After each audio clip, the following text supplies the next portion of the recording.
going on, everyone? Welcome into another edition of the 415ers podcast on the Odyssey Sports Podcast Network. Please download the Odyssey app. Check us out there. Download, rate, subscribe to us as well.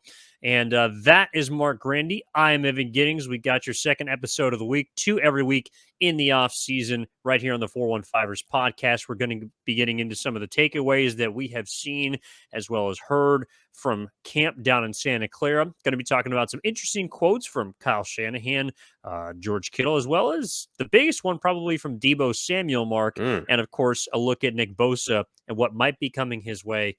Spoiler alert, cash. But before we get into all that, Marc, what's up, man? How you doing? I'm doing well, but yeah, probably not as well as Nick Bosa will be doing in a few months when he does cash in on that gigantic contract that he's going to get. We'll talk more about that later. But yes, despite the fact that I don't have that giant contract coming my way, Evan, I'm still doing pretty well. How are you? I'm good. Yeah, I don't really know what I would throw that much amount of money that Nick Bosa has coming his way on. Maybe the Denver Nuggets. I'm not really sure at this point. We just finished up watching the NBA Finals as we're recording this on Wednesday night. You'll be all hearing about it on Thursday. But no, Marc, I'm good, man. No complaints. It's kind of an easier time of the year, and it's softened as far as the sports content is concerned, but not as it pertains to the 49ers. And that's because no matter what happens, each and every day from OTAs last week now into the kind of smaller mini camp that's been more mandatory for some players, we got quarterback action. We got controversy. We got battles going on. And it pretty much, of course, pertains to Trey, Lance, and Sam Darnold. But before we dig into that, QB2, potential maybe backup and fill in QB1 type of role.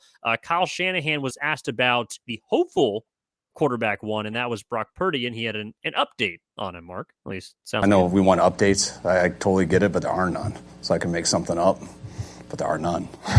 It's like just the next day of working out and rehabbing, and I don't get true involved in that. See him in the meetings, talk to him about football and stuff like that, things, what will happen when he's healthy, and we're just waiting for him to get healthy. Yeah, slipped in that sort of at the end because there is no update. In fact, Kyle Shanahan has no eyes, ears. Well, actually, maybe he's got ears, but no eyes on his quarterback, Marc. Hasn't seen him at all, but apparently he's on track. Yeah, earlier in the week, he was asked about Brock Purdy like 5 different ways, and each time he started off the answer with some different version of, I don't talk to him about that. Like, he was asked about how's his mentality going? How does he feel about the whole situation? He's like, well, I talk to Brock every day, but I don't ask him those kinds of questions. Or what does he look like? And Shanahan says, well, he's off on a side practice field. I don't really see him throw, and then he was asked again, but just general like updates. He's like, well, there isn't an update as you just heard there. So Kyle Shanahan is already trying his best to dodge these kinds of questions. But you're right. I mean, everything we're hearing out of Santa Clara about Brock Purdy is that he's really at worst on pace. It seems like he's ahead of schedule on his recovery, and there does seem to be some momentum that he's going to be cleared for full action, contact, and all of that. Now, quarterbacks generally don't get contacted all that much in team practices, but the thought is that he should be cleared for that by the time before week 1, and it seems like he's going to be ready to start week 1. So all good news there, despite the fact that Kyle Shanahan isn't really saying all that much. It does seem to be, at least in the Brock Purdy realm, all good news for the 49ers. Yeah, and the more I hear, whether it be Kyle Shanahan or John Lynch or other people talk about him, the more and more I feel like he is going to be the week 1 starter. It just, I don't see why all of a sudden they would shift their tone because it's been pretty uniform the entire offseason since he's had the surgery in early March, and every single hurdle he's had to clear so far he has. But of course, we'll keep an eye on that. I thought the much more interesting piece of sound, Marc, was his discussion about the guy that would probably be backing up Brock Purdy, and that's right now between Trey Lance and Sam Darnold. And here's what Kyle Shanahan had to say about that competition. I mean, it's OTAs. So, I mean, every position, like I think I've said to you guys before, like I don't try to come in and know who's ahead or not. This is all this stuff gives these guys a chance to have a chance to compete in training camp. When you don't practice football, an entire offseason, you don't do any practice of football since, your last game, it's very hard to come to training camp and be ready to beat someone out. And so that's what you try to provide all this stuff for, is just to give guys a chance to learn the offense, get their timing, get everything. So now when they go to training camp, they're ready to compete. And that's truly where I see the competition starting. A chance for a chance, Mark. And before I talk about the fact that Kyle Shanahan sounds like he's winded every single time he opens his mouth, it did feel like a very Shanahan-esque quote. And right now, no matter what we see in OTAs or minicamp, doesn't matter, because training camp is where the real competition begins. Yeah, and I think it's fair to preface this by saying he did answer the question in a way that he set it up to saying, well, it's like for all these guys, it's just OTAs. They're fighting for a chance to get a chance in training camp to compete. So that wasn't just a Trey Lance, Sam Darnold quote there. He was kind of talking more generally. But the fact that that was the answer after a question about the quarterback 2 battle, which for all intents and purposes right now is the QB1 battle, because your QB1 is not out there competing. Your two healthiest quarterbacks right now are Sam Darnold and Trey Lance. The fact that that is the messaging from Kyle Shanahan about Sam Darnold and Trey Lance is absolutely wild to me. A chance to have a chance to compete in training camp. Just think for a minute how crazy that is. This was the 3rd overall pick in 2021. And he is fighting for a chance to have a chance to compete with Sam Darnold, a cast-off you just picked up off the open market a couple of months ago, who has failed his first 2 teams, the New York Jets and the Carolina Panthers. And now your prized number 3 overall quarterback is fighting with him in his first couple of months as a 49er, in his first offseason as a 49er. He's fighting with him for a chance, not just a chance to compete in training camp, a chance to have a chance to compete in training camp. I know this is the direction that we're going, but still, every time the 49ers talk about Trey Lance in this way, it just absolutely blows my mind. It is incredible how this situation has just been mismanaged by the 49ers. Most of it probably just the pick itself. If he's truly this bad, then everything that they've done about him after the fact, I guess, is understandable. But it is insane considering how high he was drafted. It is just absolutely wild that we're at this point where you're talking about Trey Lance needing to compete right now for a chance to have a chance even to compete for a spot in training camp. I hear that. The one thing that does give me solace, and it also could potentially work against Trey Lance, because Kyle Shanahan has that sort of, I don't know if it's a high school or a college coach beginning of the year speech where, hey, I just want you to know that everybody that was on the starting roster for the team that went to the Final Four last season, your spots are not yours, because it is all up in the air, and this is an open tryout, a competition between all guys, and this is where you get to prove that you deserve to even have a chance to compete for the spot. Let's be honest, Mark. That's not the way this works. I mean, anyone who's played competitive sports, no matter at what level, knows that there is an established hierarchy. There is at least a formulated thought in the decision maker's mind of where he wants a certain player to be and who he wants a certain player, he or she wants a certain player to position themselves. And right now, I can't tell whether Kyle Shanahan prefers Trey Lance, prefers Sam Darnold, prefers Brandon Allen. I don't know. But what I can tell from this is that Kyle Shanahan is simply trying to push this stuff down the road. And it appears to me like he is giving equal opportunity to these 2 guys. And that's evidenced by Trey Lance taking first team reps first week of OTAs, Sam Darnold taking first team reps second week, now into minicamp. And I think by the end of this week, he will feel differently than what he just talked about, which is there's an idea in his mind coming in of who he prefers as his backup, and he's waiting for someone to prove him wrong.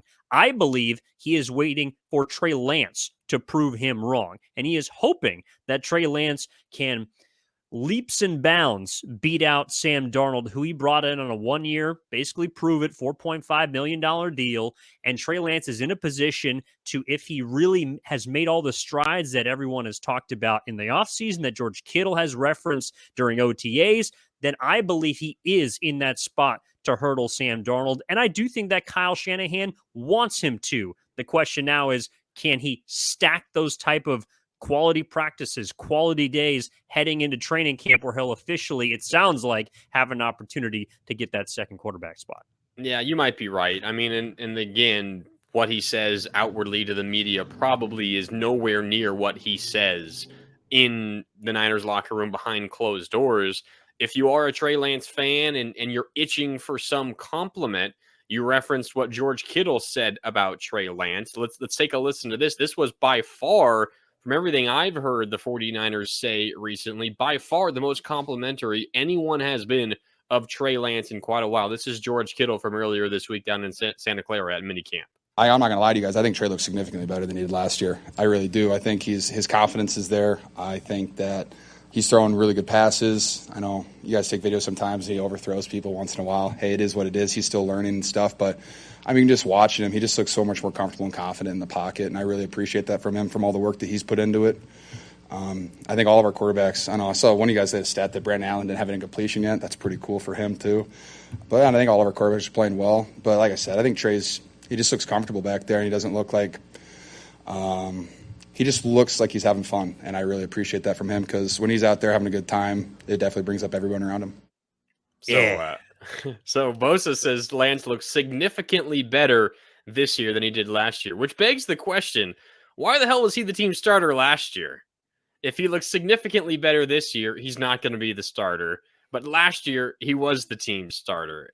I don't know. I mean, something's not adding up here. Well, first of all, I would hope that he would look significantly better than he did last year because, one, you want a guy to get better just in general. And number two, from all the reports of last year's preseason training camp prior to, it wasn't always the prettiest Trey Lance that was throwing the football.